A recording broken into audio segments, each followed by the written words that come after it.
जब पूरी दुनिया सो रही होती है, कुछ लोग फजर की नमाज में अल्लाह के सामने झुकते हैं और फिर अल्लाह उन्हें वहां से रिस्क देता है जहां से सोचा भी नहीं होता। खुश आमदीद आपका हमदर्द इस्लामी कहानियों के चैनल में।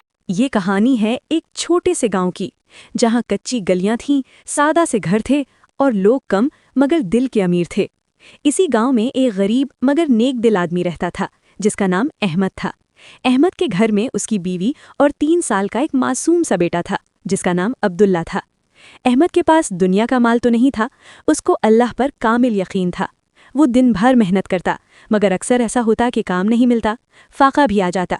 मगर अहमद ने कभी नमाज नहीं छोड़ी, खास तौर पर फज्र की नमाज।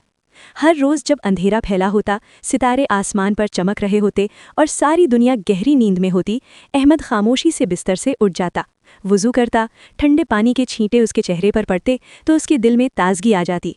वो धीरे से घर का दरवाज़ा खोलता और मस्जिद की तरफ चल पड़ता। रास्ते में सन्नाटा होता, ठंडी हवा चल रही होती और फज्र की आज़ान फिज़ा में फैल रही होती। अहमद के दिल को अजीब सा सुकून मिलता। वो मस्जिद में दाखिल होकर फज्र की नमाज अदा करता और सजदे में जाकर बस एक ही दुआ मांगता, या अल्लाह, मेरी मेहनत को कबूल फरमा, मुझे और मेरे बच्चों को हलाल रिस्क अता फरमा। घर में अहमद की बीवी फिक्रमंद रहती। कई दिन ऐसे गुजर जाते कि खाने को कुछ ना होता। उसने अपनी माँ से मासूम आवाज़ में पूछा, अम्मी, अल्लाह हमें खाना देगा ना? माँ ने बेटे को तसल्ली दी। जब अहमद वापस आया तो उसने घर की हालत देख ली। दिल दुखा, मगर जुबान पर शिकवा नहीं आया। वो बस मुस्कुराकर बोला, अल्लाह देर करता है मगर अंधेर नहीं करता। गांव के कुछ लोग अहमद का मजाक भी उड़ाते थे। वो कहते, रोज़ फज्र पढ़ने से क्या हो जाएगा, नमाज से पेट नहीं भरता। अहमद खामोश रहता।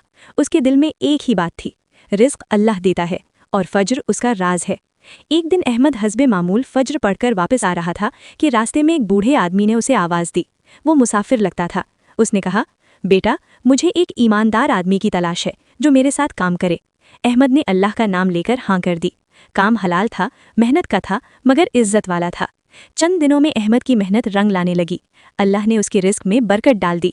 एक शाम अहमद घर आया तो उसके हाथ में राशन था, आटा, दाल, सब कुछ। अब्दुल्ला खुशी से उछल पड़ा और बोला, अब्बू, अल्लाह ने हमारी दुआ सुन ली।